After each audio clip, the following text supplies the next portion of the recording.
안녕하세요. 자동차 고르는 남자 차건혜입니다. 오늘은 700만원대 진짜 가성비 정말 좋은 준중형, 중형, 준대형, 패밀리 SUV까지 유지비 고려하여 총 5대의 자동차를 선정하였습니다.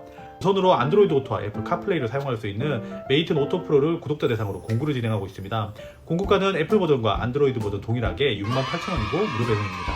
아래쪽에 구매 링크 남겨놓았으니 관심 있는 분들은 아래 링크를 통해서 구매하실 수 있습니다. 첫 번째 추천 차량은 그랜저 HG입니다. 세타2 2.4 엔진과 람다 3.0 엔진이 있는데 유지비 측면에서는 2.4가 조금 더 유리하지만 2.4 엔진은 2010년부터 2014년까지 생산된 엔진이 노킹과 시동 꺼짐 문제로 미국에서는 리콜이 되었고 국내에서도 보증기간 연장 조치가 내려졌던 엔진이라서 찝찝하시다면 3.0 람다 엔진을 사시는 걸 추천드립니다. 3.0 엔진이 차가 좀 더 비싸고 연비도 2.4 대비 살짝 부족하지만 옵션도 더 좋고 무엇보다 6기통 엔진이라서 4기통 엔진보다는 훨씬 부드럽습니다. 700만원대에 구매 가능한 2400cc 그랜저는 거의 모든 매물이 문제되었던 로트에 포함되지만 제 생각에는 연식이 있다 보니 대부분 주행거리가 10만이 넘어가는데 이때까지 엔진이 살아있다면 그 엔진은 문제가 없는 엔진으로 봐도 무관할 것 같습니다.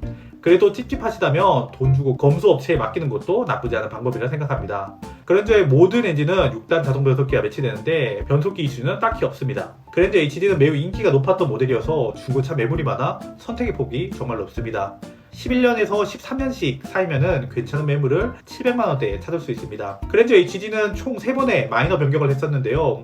첫 번째는 YF와 비슷한 수평 형태의 그릴이 사용되었고 두 번째는 2013년식부터 수직 그릴이 사용되었고 15년식부터는 세로형 그릴에 입체감이 생긴 마지막 디자인이 적용되는데 이 모델에는 디자인 변경 외에 언더커버도 적용되고 안드로이드 오토 사용이 가능한 내비가 장착되었습니다. 물론 마지막 변경은 연식에 있다 보니 중고차 시세는 좀 높아서 700만원대에 사기는 좀 어렵습니다. 그랜저 HG 오늘 평가는 8.6점입니다. 가장 크게 만족하는 부분은 역시 준대형 세단답게 거주성입니다. 실제로 타보면 실내가 넓어서 이것보다 큰 차는 욕심이 아닌가 생각이 들 정도로 충분한 실내를 가지고 있습니다. 그리고 그랜저 HG는 흔히 물침대 세팅이라고 하는 승차감 위주의 세팅이 되어 있는데 저는 이 세팅이 나쁘지 않다고 생각하는데 서스펜션을 탄탄하게 세팅하면 고속에는 좋지만 저속에서는 불쾌한 진동이 실내로 많이 유입되는데 고속도로에서 규정 속도로 주행하는 정도의 수준이라면은 부드러운 이 차의 세팅이 충분히 경쟁력이 있다고 생각합니다.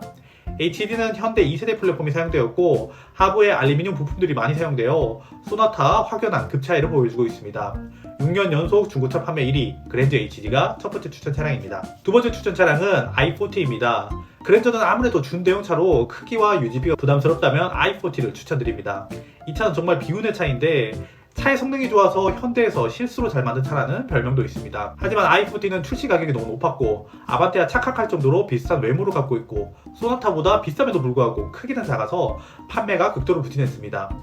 인기가 없었던 만큼 감가도 시원하게 되어서 중고차 시장에서는 가성비가 정말 좋습니다. 현재 중고차 시세는 단순 교환이 있는 12년식 풀옵션 차량이라도 700만원 선에 가격이 형성되어 있습니다. i40의 풀옵션은 그랜저보다 많은 옵션을 가지고 있는데 조수석까지 전동 시트와 통풍 시트가 적용되고 가죽 시트와 전자식 파킹 브레이크와 뒷좌석 전동 회피 가리개 등 안전 옵션만 제외한다면 지금 나오는 풀옵션 차만큼 옵션이 빵빵합니다. i40는 유럽 공약 전략 모델답게 주행감이 우수한데 로어암은 모두 알루미늄으로 만들어졌고 후륜은 너클까지 알루미늄입니다. 그리고 당시 그랜저에도 없던 하부 언더커버도 적용되어 있어 노면 소음을 줄이고 하부를 보호해줍니다. 부품도 부품이지만 세팅도 잘해서 오너들의 주행 만족도가 특히 높은 모델입니다. 이 차는 두 가지 버전이 있는데 외건과 승용차처럼 생긴 살룸 모델이 있습니다. 외건은 중형 SUV급의 트렁크 공간을 갖고 있어 매우 실용적인 차고 승용 모델인 살룸은 아반떼보다 조금 더 큰 크기로 운전이 익숙하지 않은 분들도 부담없이 운전할 수 있는 크기입니다. 그리고 엔진 라인업도 두 가지인데 1.7 디젤과 2.0 가솔린 모델이 있습니다. 가솔린은 누 기반 GDI 엔진이 사용되었습니다. 세팅은 좀 다르지만 소나타 하이브리드에 들어가는 엔진과 동일한 엔진입니다. 이 엔진은 이 차가 단종될 때까지 사용되었고 지금도 쓰이고 있으니 세타 엔진과는 달리 크게 문제가 되진 않았습니다. 다만 GDI 엔진이다 보니 엔진오일 감소 문제가 있을 수 있으니 성능 기록부상의 배기가스 배출량을 잘 확인해 주시고 시동 걸었을 때 배견이 나온지 꼭 확인해 주시기 바랍니다. 이 엔진은 또 GDI이다 보니 노후되면 진동이 좀 있는 편인데 중고차 딜러와 말해서 엔진 마운트 교체는 해서 출고하시는 것을 추천드립니다. 디젤은 U2 1700cc 엔진인데 이 엔진은 딱히 심각한 문제는 없었습니다. 두 엔진 모두 6단 자동 변속기가 적용됩니다. 옵션 풍부하고 주행 성능 좋고 무엇보다 가성비가 너무 좋은 i40가 두 번째 추천 차량입니다. 세 번째 추천 차량은 올란도입니다. 이 차는 여러가지 엔진 라인업이 있지만 1.6 디젤 엔진이 적용된 16년식 이후의 올란도를 추천드립니다. 올란도는 쭉 2000cc 디젤 엔진이 적용되다가 16년식 이후로 유로6를 맞추기 위해서 1.6 엔진이 적용되고 미션도 젠3 미션으로 변경됩니다.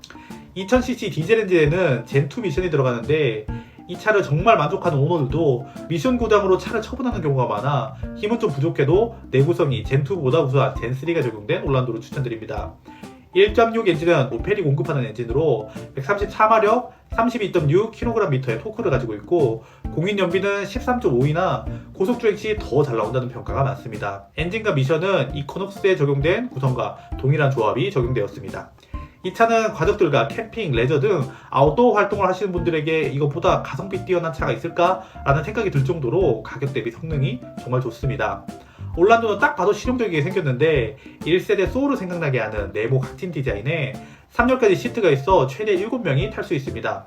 3열을 접으면 트렁크도 매우 넓어서 웬만한 4인 가족 캠핑집은 무난하게 들일 수 있는 넉넉한 트렁크 용량을 갖고 있습니다. 차체가 길고 평탄화가 잘 돼 있어서 180cm인 남자가 차박을 하기에도 무리가 없을 정도입니다. 단 올란도는 전장이 4.66m, 전폭이 1.83m의 상대적으로 작은 차체를 가지고 있어 공간 활용은 매우 잘했지만 카니발급의 넉넉함은 아니라서 4인 이상이라면 다른 차를 고려하시는 게 좋을 것 같습니다. 공간도 넓지만 이 차의 또 다른 장점은 바로 주행감인데요. 이 차의 오너 평가는 8.6점이고 주행 만족감이 9.1점일 정도로 당시 현대기와 차별되는 고속 안정감을 갖고 있습니다. 그리고 전반적인 오너 만족도도 높아 올란도가 2010년도에 왜 카렌스를 압도하고 5월 2, 3천대가 판매되었는지 알 수 있을 것 같습니다. 디자인은 투박하지만 실내가 넓고 주행감 좋은 쉐보레 올랜도가 세 번째 추천 차량입니다. 네 번째 추천 차량은 1세대 K5입니다. 이 차는 2013년식부터 누엔진이 들어가는데 당시 현대기아 가솔린 차 중에는 유일하게 GDI가 적용되지 않은 자동차입니다. 옵션이나 주행감 이런 거 필요 없이 나는 고장인자가 적은 안전한 선택을 하겠다라고 생각하시면은 이 차가 나쁘지 않은 선택입니다. GDI는 고압 펌프도 있고 강한 압축피를 갖고 있어 오래되면 아무래도 소음과 진동이 커질 수밖에 없고 카본 슬러지가 구조적으로 낄 수밖에 없습니다. 하지만 누엔진은 MPI 방식으로 오래 타도 GDI보다 소음과 진동이 심해지지 않고 내구성도 아직도 공도에서 K5 1세대와 YF 소나타가 택시로 보일 정도로 우수합니다. 누엔진이 들어간 차량 구별 방법은 연식으로 구분해도 되지만 더 직관적인 방법은 트렁크에 CVVL 레터링이 들어가 있고 엔진 모양은 딥스틱이 엔진 가운데 있으면 누엔진입니다. 2.0 가솔린 엔진은 172마력, 20.5토크, 연비는 12.2로 매우 준수한 편입니다. 13에서 14년식이면 스마트키와 열선, 하이패스, 내비 등 필수 옵션이 들어간 차량도 700만원대면은 상태 괜찮은 매물을 찾을 수 있습니다. 하지만 K5는 큰 단점이 있는데 바로 양카라는 이미지입니다. 이런 게 걸리시면은 동년식의 YF 소나타로 가셔도 됩니다. 하지만 K5는 불판 그릴의 저 실루엣은 지금 봐도 나쁘지 않다고 생각하고 왜 이 차가 양아치들이 많이 탔는지 알 수 있을 것 같습니다. 택시로 타보셔도 알겠지만 공간 넓고 디자인 예쁘고 조용하고 연비 준수한데 장고장도 크게 없는 K5가 네 번째 추천 차량입니다. 다섯 번째는 추천 차량까지는 아니고 이런 차가 있다 정도만 알아두시기 바랍니다. 바로 SM6입니다. 2016년식 가장 낮은 트림인 SE 등급의 무사고 용도 이력이 없는 차는 700만원대면 구매가 가능합니다. 여러분이 SM6 700만원이면 용도 이력이 있고 거의 반파된 차라고 생각할 것 같아서 엔카 매물 링크를 걸어놓습니다. 참고용이고 이 매물이랑 저랑은 아무 상관이 없습니다. 700만원대 중고차는 아무래도 경정비를 생각해야 하는 가격대다 보니 현대 기아차를 주로 추천드리는데 이러면 연식이 너무 오래되어 불안인자가 있는 것은 어쩔 수 없습니다. 이 차의 단점은 꽤 다 분명한 편인데 우선 후륜에 AM링크라고 토션빔 끝에 충격을 상쇄하는 구조물이 추가적으로 설치되어 출시 당시에는 토션빔이지만 멀티링크의 승차감을 확보했다고 홍보했던 서스펜션입니다. 하지만 이 링크는 2열에 멀미를 일으킬 만큼 통톡 튀는 최악의 승차감을 만들어냅니다. 그리고 독일 게트락사의 7단 DCT가 들어가는데 변속 충격은 그렇다 치더라도 내구성 문제가 많습니다. 현대나 폭스바겐 DCT는 인터넷에서는 무성하게 까여도 동호회 실 오너들이나 정비소 사장님들은 좀 예민한 미션일 뿐 크게 문제되지 않는다는 평가가 많은데 이 미션은 어디 가나 미션을 통으로 구현했다는 후기가 있는 걸로 봐서는 내구성 문제가 확실히 있습니다. 그래도 다행히 가장 낮은 트림에는 통합형 인터페이스인 S링크는 들어가지 않습니다. 이렇게 굵직한 단점이 있지만 분명 이 차는 이 가격대에서 갖는 장점이 있습니다. 첫 번째는 연식입니다. 감가가 정말 많이 진행되어 700만원대 중고차 같지 않은 중형차를 뽑을 수 있습니다. 이 연식이면은 현대 기아차 중에는 아마 모닝밖에 없을 정도로 감가가 정말 시원하게 되었습니다. 두 번째는 예쁜 디자인입니다. 디자인은 괴치지만 SM6가 처음 나왔을 때 소나타만큼 많이 팔렸는데 가장 큰 요인이 예쁜 디자인이었을 정도로 디자인에 장점이 있습니다. 그리고 이 차는 아직 후속이 나오지 않아 중고차 같지 않다는 게 장점입니다. 마지막은 우수한 하드웨어인데요. REPS와 르노 니산 얼라이언스의 최신 엔진이 적용되어 부품은 나쁘지 않습니다. 80% 감가된 예쁜 쓰레기 SM6가 마지막 추천 차량입니다. 지금까지 영상 봐주셔서 감사하고 저는 다음 영상으로 찾아오도록 하겠습니다. 감사합니다.